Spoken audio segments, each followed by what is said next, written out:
Opa! Vamos aqui fixar o nome aqui embaixo.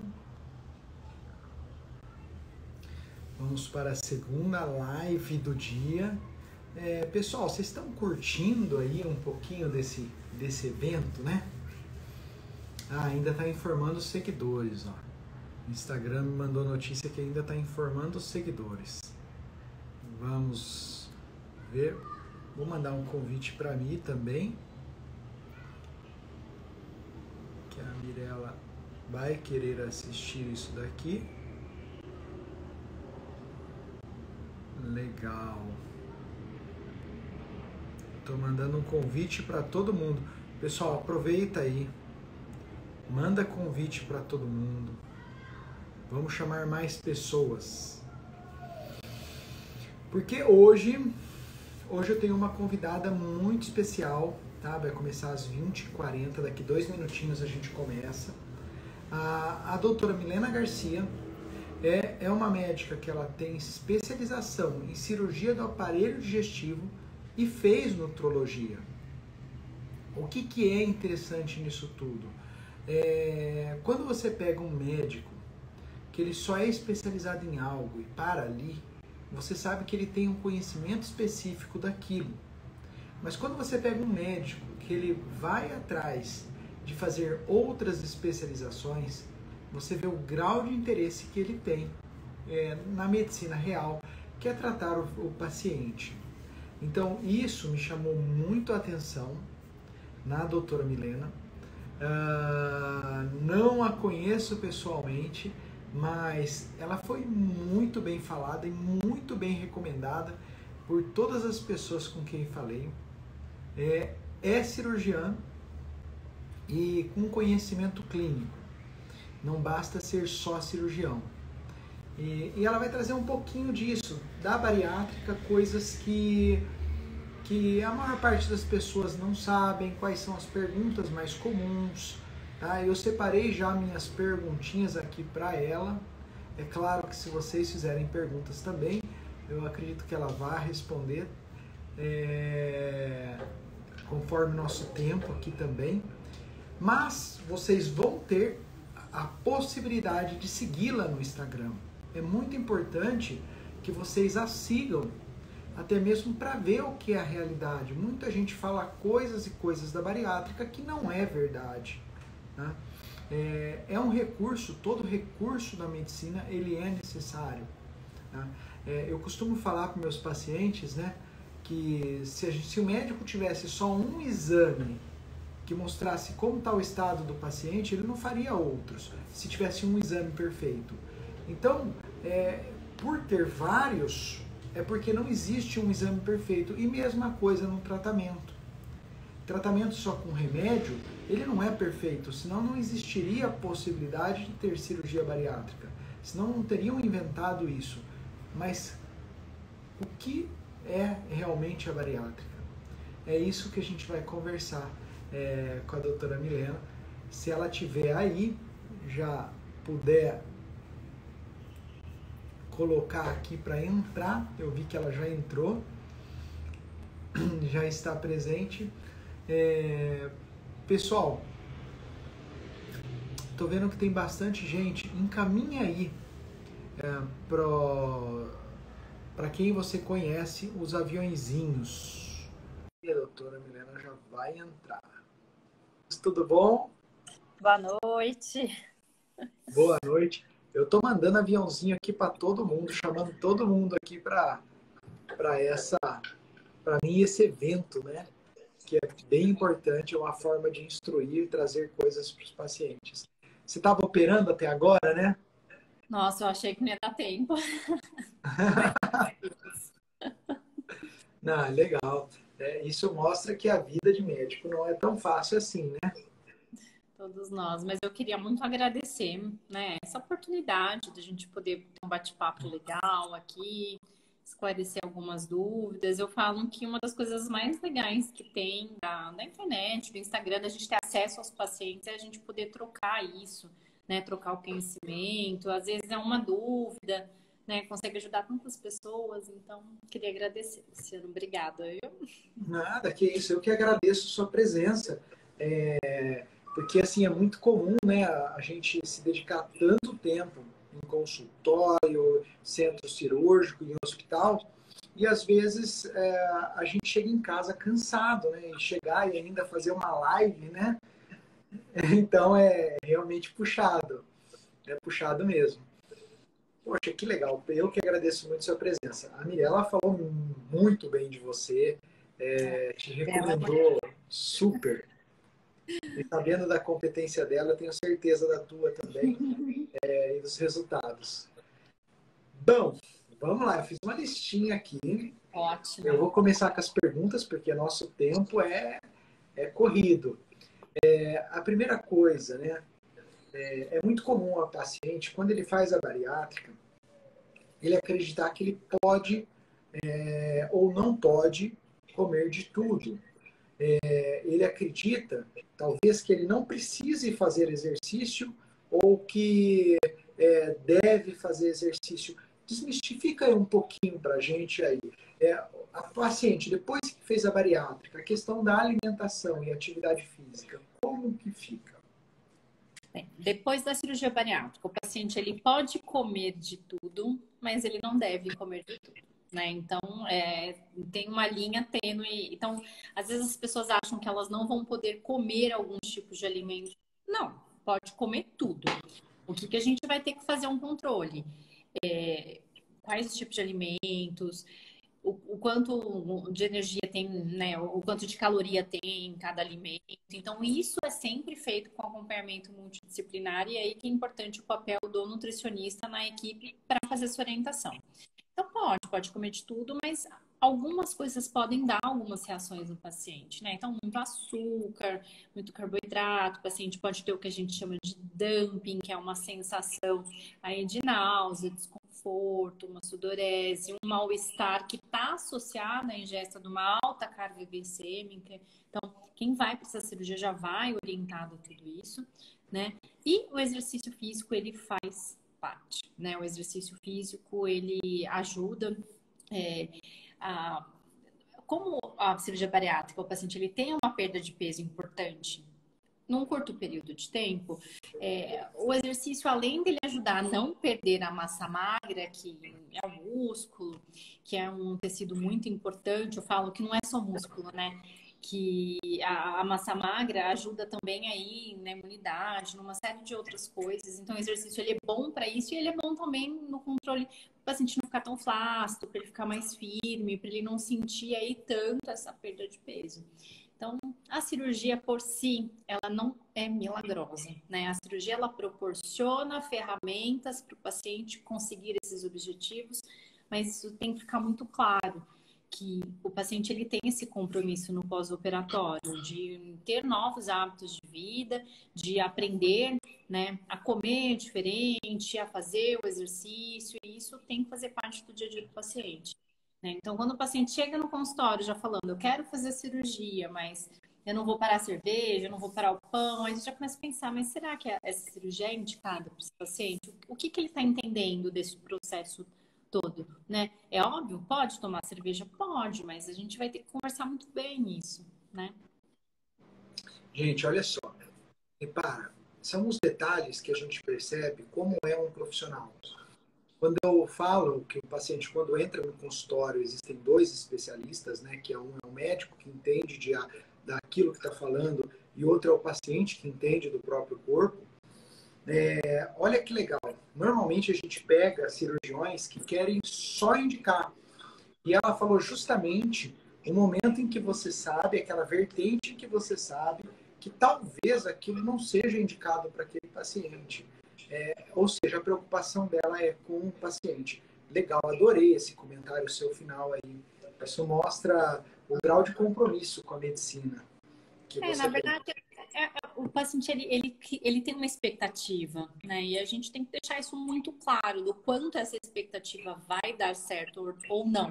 Porque assim como a obesidade ela é complexa e multifatorial, ela também é no seu tratamento, né? Igual você estava falando aqui um pouquinho antes de eu entrar. Existe o tratamento farmacológico? Existe. O tratamento farmacológico, ele tem o seu papel? Ele tem o seu papel, né? E muitas vezes, alguns pacientes que fazem a cirurgia, eles ainda vão precisar desse suporte farmacológico no futuro, né? Existe aí uma taxa baixa, mas existe taxa de reganho. Então, tudo isso tem que ser muito conversado com o paciente, porque senão a gente acaba criando expectativas irreais, né? O pessoal às vezes fica com algumas expectativas igual. Eu falo muito isso com a Mirella, né? Às vezes a gente pega super obesos. O super obeso ele não vai operar e ter um IMC de 25. A gente não vai conseguir chegar nisso. Então tem que ter uma conversa muito. Não é só. Eu falo que paciente meu, para começar, não tem alta, né? O paciente opera, não tem alta, não tem alta da equipe multi. A ideia não é essa. Inclusive, uma das brigas que eu tenho bastante, o pessoal fica, eu vou lá pegar o laudo dos especialistas. Aí eu falo, não existe isso de pegar laudo. Você vai passar por um profissional, vai ser avaliado, né? Vai conversar com esse profissional e às vezes eu vou precisar que você retorne nesse profissional depois da cirurgia. Então, é tudo isso, viu, Luciano? Não é fácil, né? Porque a gente precisa explicar tudo isso, mas graças a Deus, os resultados são bons quando o paciente entende que ele é peça fundamental. E depois da cirurgia? A pessoa precisa realmente de vitaminas? Precisa tomar alguma coisa a mais? Como que funciona? Certo. Bem, o princípio dessa cirurgia é o paciente comer menos, né, em quantidade. Então, com isso, ele acaba ingerindo menos calorias, por isso que perde peso, né? E em alguns casos, são dois tipos de cirurgia. É só uma técnica que a gente fala que é restritiva, que é o sleeve, você só corta um pedaço do estômago, e o bypass, você corta um pedaço do estômago e faz um desvio no intestino. Então, essas duas técnicas, por você absorver menos a comida, você absorve menos os nutrientes. E é por isso que existe a reposição de vitaminas, né? Que eu falo, o pessoal cria um tabu tão grande com essa reposição de vitamina. Eu falo, não tomava remédio para pressão, para diabetes, o pessoal não toma balinha para o cabelo. Então, a vitamina ela vai fazer parte do dia a dia do bariátrico, não importa a técnica, né? Então, esse é um cuidado aí especial, um cuidado que o paciente ele precisa entender que ele precisa dessas vitaminas. E pessoal, eu entendo uma coisa. Hoje o solo ele é super utilizado. Se você pega o agrotóxico, ele deixa a planta um pouco mais inchada, o que diminui a quantidade de nutrientes. Então, hoje, a tabela de nutrientes não é a mesma do que foi feita na década de 70, 60. Então, todo mundo tem que suplementar. Não é só o bariátrico. Não pensa que, não quero fazer bariátrica porque vou ficar tomando suplemento. Você já deveria estar tomando suplemento, independente de bariátrica. Tá? Sim, isso minha vitamina D é baixíssima. É o suplemento. Vitamina D, normalmente, quando é muito baixa, eu acabo fazendo intramuscular, viu? Eu tomo intramuscular. Bom, e conta pra mim, e anemia? Tem muita anemia no pós-operatório? Tem, assim, existe, né? Só que, novamente, a anemia é uma coisa que a gente conversa antes, a gente tem que explicar, né? Eu falo, ninguém vai comigo para uma cirurgia bariátrica sem saber o que é um carboidrato, o que é uma proteína, o que é um lipídio, e sem entender a importância de todos esses alimentos nesse contexto, né? Alguns pacientes a gente detecta antes, a gente faz os exames pré, a gente tenta melhorar um pouco o estoque de ferritina, o próprio estoque de ferro. As mulheres que vão ser submetidas a esse tipo de cirurgia, a gente pede para passar com o ginecologista, para conversar com o ginecologista, não só sobre o método contraceptivo, mas também sobre sangrar demais, que é um dos fatores que pode dar anemia. Então, quando o paciente ele faz tudo certo, é difícil, viu? Quando ele suplementa B12, suplementa tudo certinho, é mais difícil ter anemia, mas ela pode ocorrer. Legal, legal.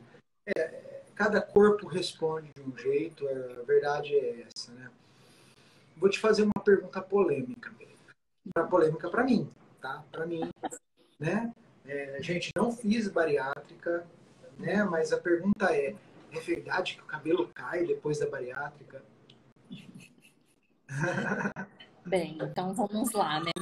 Toda vez que a gente passa um trauma muito grande, e por trauma você tem que entender, né? Uma agressão externa. Então, o que é uma agressão? Né? Um Covid, uma gestação, né? Uma cirurgia de grande porte, não necessariamente a bariátrica, uma cirurgia de um tumor ou outra coisa, pode ocorrer uma queda de cabelo, né? A gente chama essa queda de eflúvio telógeno. Então, o que que acontece isso? Cai o cabelo e depois esse cabelo volta a crescer, tá? Então, eu tive um bebê, eu tive um filho, eu tive isso naquele momento do puerpério que você passa a escova no cabelo, cai aquele tufo. Então, assim, é esperado, mas tem como a gente minimizar. E você deve receber vários pacientes com essas queixas, né? Principalmente os pós-Covid, tem bastante. Então, quando a gente conversa bastante, quando a gente orienta que é necessária a suplementação, principalmente da proteína, eu falo de bariátrica igual proteína, esse é o macronutriente do bariátrico, né? E fora isso a gente consegue passar silício, passar outras coisas, então pode acontecer, mas se o paciente faz tudo certinho, se ele suplementa principalmente a proteína certinho, não é para acontecer, tá? Com tanta intensidade. Você recebe muito? Ah, eu pego bastante, eu pego bastante. Eu trato muita alopécia. Teve uma paciente minha que eu mandei o exame dela para o convênio pagou, tá? Mandei lá para Barcelona e aí vem no laudo, vem escrito todos os componentes que você pode fazer que dão resultado no tratamento dela. Ai, E o que não dá tratamento. É muito legal. É muito legal. É uma e garota. bariátrico? Hã? Você recebe bastante bariátrico também? Ou pré-bariátrico? Ah, bariátrica eu tenho poucos. Tenho poucos. Certo. E assim, não tem nenhum que tem perda de cabelo. Isso eu não tenho. Não peguei nenhum ainda. Porque é o que eu falo, né? O ideal é a gente começar isso antes. É a suplementação pré. Isso faz É, diferença. assim, eu não sei se você sabe um pouco da minha história, né? A minha formação inicial foi terapia intensiva e cardio. Eu sou um dos diretores do America Heart no Brasil. Ainda hoje dou aula lá na fundação do ACLS. E aí eu fui para nutrologia por causa de um paciente que eu perdi, que eu fui estudar por que eu tinha perdido aquele paciente com tamanho inflamação. E dentro da terapia intensiva, pessoal, o que a gente percebe? O paciente morre da cirurgia? Não. Ele morre geralmente de uma inflamação que ele tem no pós-operatório. Então, isso faz muita diferença. O que você faz no pré-operatório, e aí a bariátrica está de parabéns em relação às outras cirurgias, que você vê muitos cirurgiões que simplesmente vão e marcam a cirurgia do paciente sem nenhum preparo, né? Então, isso que você faz é um trabalho magnífico, porque isso daí, gente, diminui o risco de qualquer procedimento cirúrgico, tá, gente? É importante você saber disso, que o mais importante é no pós-operatório o quanto você vai inflamar ou não. Mas essa é a minha formação. Ai, que bacana. Legal. Eu acabei fazendo, eu sou cirurgiã, né? De base, acabei a residência e eu também queria entender um pouquinho mais. E, poxa, como que eu posso ajudar mais os meus pacientes? Por isso que eu até brinquei com você. Falei, olha, eu sou nutróloga, tenho título, tudo, mas eu não atuo com nutrologia. Não faço consultas de nutrologia nem nada. A ideia de fazer isso foi justamente para tratar os seus pacientes, pacientes críticos, fazer interal, fazer parenteral, é uma coisa que eu gosto bastante. E tentar ajudar, tentar entender isso. Poxa, o paciente ele vai operar um tumor, o que eu posso fazer para otimizar essa nutrição no pré, no pós-operatório? Quanto isso muda vários desfechos, né? E infelizmente a gente vê que ainda não é uma prática tão recorrente, né? Cada vez mais eu acho que isso está ficando mais, está entrando mais no mundo cirúrgico, mas ainda falta um pouco esse olhar, né? Eu tenho alguns médicos que encaminham, mas para diminuir a inflamação no pré-operatório. Uhum. Aí você entra com glutationa, entra com algumas coisas que vão diminuir o processo inflamatório e melhora o pós-cirúrgico. Mas enquanto a nutrologia e até todas essas áreas ligadas a injetável tem 15, 20 anos nos Estados Unidos, aqui no Brasil começou há 4, 5 anos. Né? Sim, sim. E mesmo assim começou com alguns profissionais um pouquinho diferente do que deveria ser. Sim, Vamos lá, vamos voltar. Vamos lá, vamos falar de você. Pai bypass ou sleeve? O que é melhor? Não existe um melhor, né? Existe um melhor para cada paciente, tá?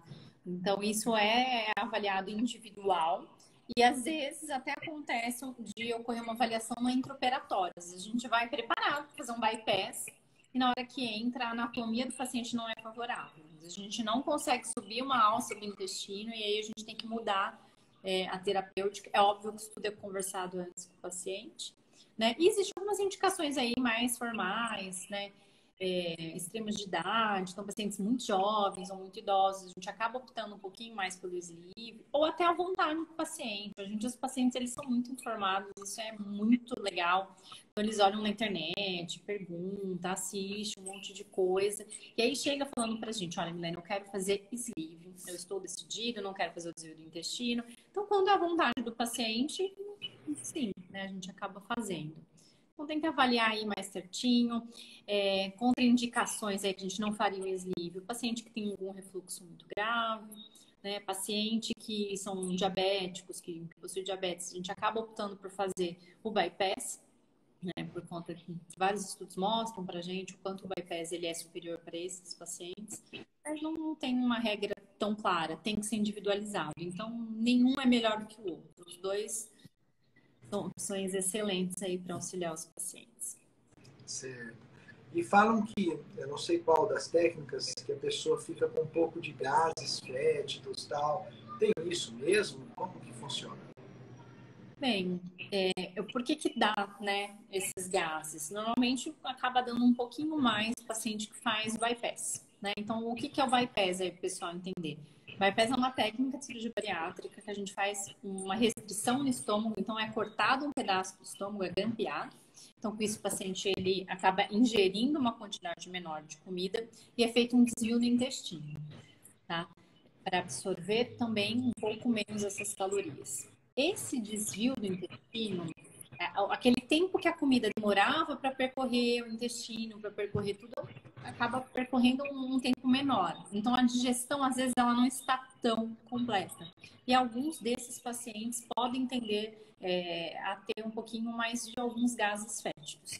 Mas tudo isso a gente consegue controlar, a gente consegue conversar, consegue suplementar enzimas digestivas, a gente consegue adequar a dieta. Então, essa história de que a pessoa faz bariátrica, ela fica tendo uma flatulência mais fétida, eu falo que pode acontecer, pode, mas não necessariamente vai acontecer ou precisa acontecer. Nós temos meios para conseguir evitar isso ou melhorar a qualidade de vida desse paciente, né? Outra coisa que pode acontecer nesse próprio desvio, pode ocorrer uma desbiose intestinal, então o paciente ele pode ter um desequilíbrio de flora intestinal que pode piorar esses gases, e aí a gente vai fazendo uma adaptação com a ajuda do nutricionista, nutrólogo, enfim. Novamente, equipe multi. A palavra bariátrica é igual a equipe multi. A gente não faz nada sozinho. Pelo contrário, a gente precisa de ter toda essa equipe junto. Mexe bastante no metabolismo, né? Mexe. E me diz uma coisa, precisa realmente de tanta proteína para quem faz bariátrica?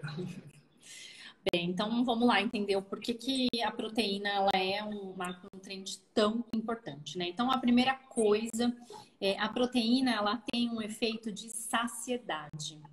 Então isso ele é importante em todo esse mecanismo que flagra a própria obesidade. Então o paciente quando ele consome mais proteína, a proteína ela tem uma digestão mais lentificada.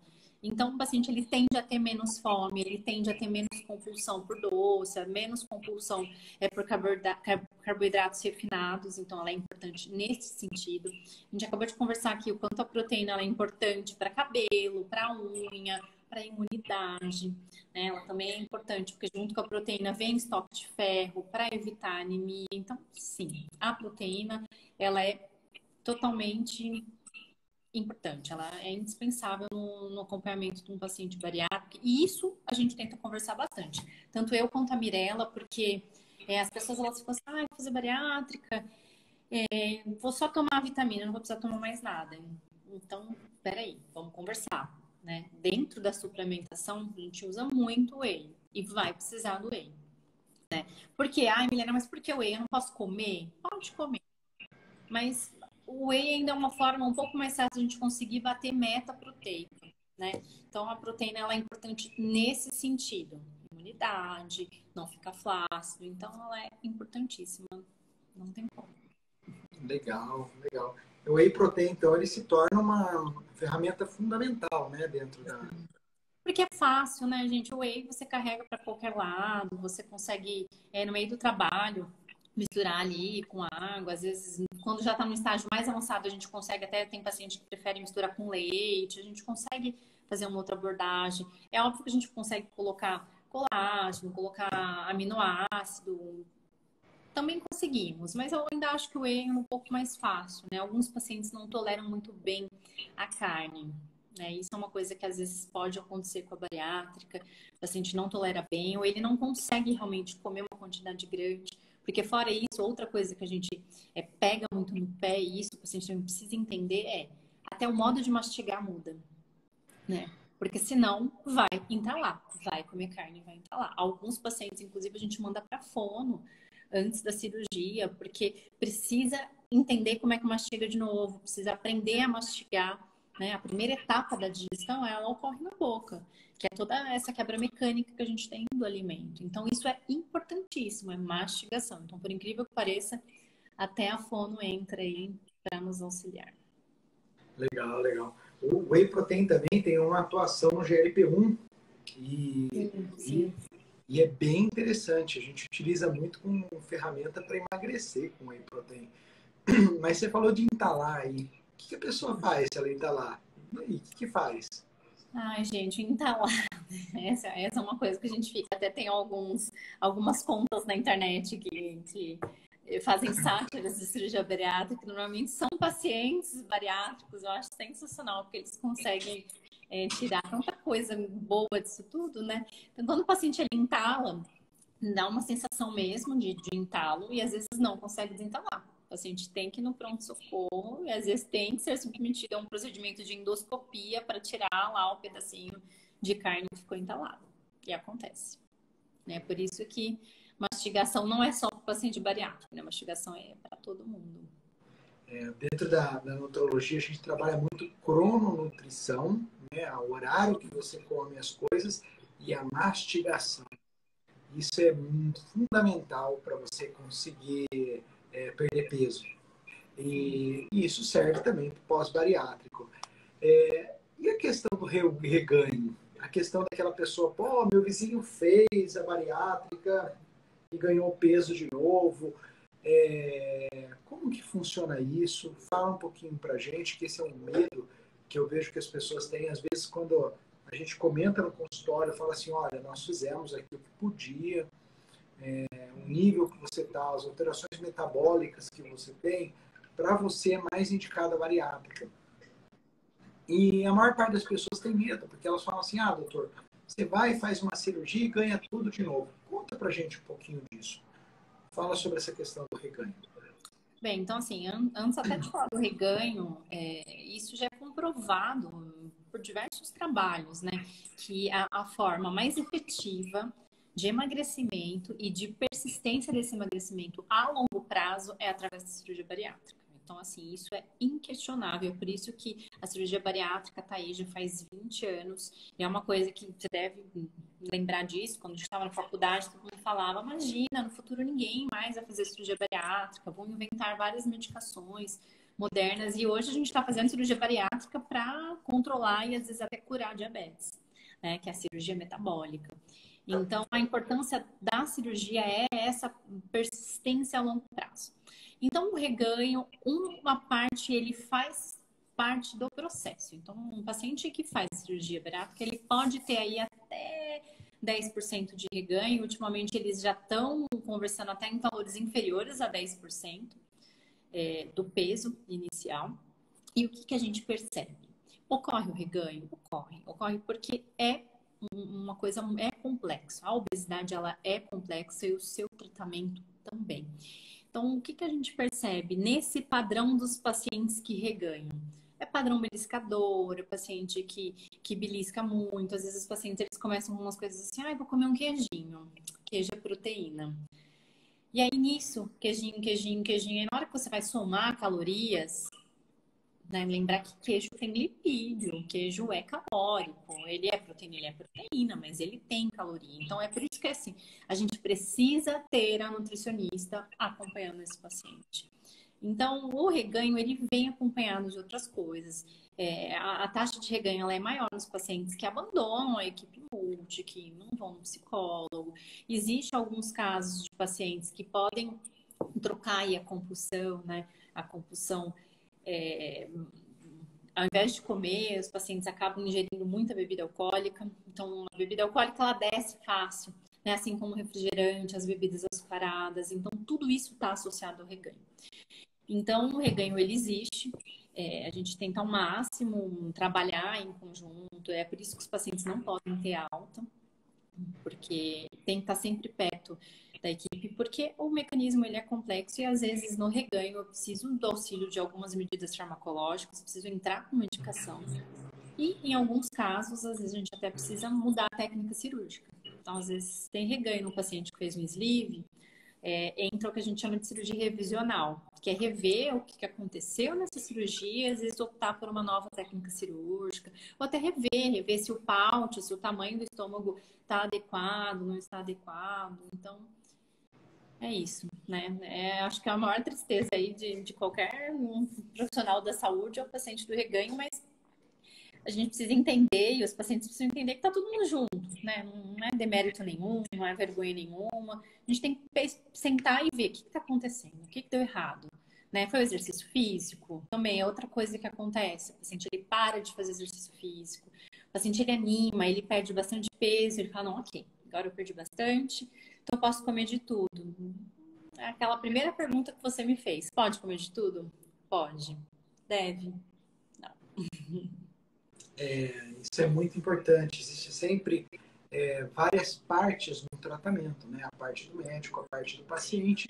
E existe, às vezes, a parte do próprio organismo do paciente, que às vezes você tem que rever alguma coisa, mudar a estratégia. Gente, entenda uma coisa, um tratamento ele não é matemático. Às vezes o que você faz para uma pessoa serve muito bem, você faz para outra pessoa que é muito similar, não funciona. Mas e aí, o médico não tem que ter vergonha de falar assim, olha, isso não funcionou para você, vamos para o outro lado. Né? Que nem você falou, vamos rever a estratégia, vamos dar uma olhada, ver se a cirurgia ficou legal. E isso é também um ponto muito positivo, porque eu falei, os bons profissionais eles se revelam nos pequenos detalhes. Eu ficaria aqui a noite inteira conversando, porque eu sou muito curioso, eu gosto de perguntar e acho que suas explicações são muito fáceis. É gostoso que você explica de uma forma fácil, que dá para entender. Milena, eu gostaria muito de agradecer. A gente se programou aí para meia hora, só fazer meia hora de live, porque o dia a dia de todo mundo é corrido. Eu acho que ano que vem eu devo fazer esse congresso assim um pouco mais expandido para os pacientes. É uma ideia que surgiu de última hora. Eu falei assim, na semana seguinte eu já pus em prática. Eu gostaria de agradecer a presença de todos vocês aqui que assistiram. Eu sei que todos aqui são bem ocupados no dia a dia. Essa live vai ficar gravada. E eu vou pedir para vocês seguirem a doutora Milena para saber realmente como é a rotina dela. Como que é a cirurgia bariátrica. Sigam ela. É muito legal vocês seguirem alguns médicos para você falar assim, peraí, aquilo que dizem não é verdade. Aqui, eu estou seguindo uma médica que é referência, que faz isso daí, e eu estou vendo que a realidade é essa daqui. Então, mais uma vez, muito obrigado por ter aceito. Eu que agradeço, e obrigada por todos que ficaram com a gente aqui à noite. E estou à disposição, pode mandar mensagem, direct, a gente conversa aí bastante. Obrigada, viu, Luciano? Boa noite. Obrigado. Tchau, tchau. Tchau, tchau.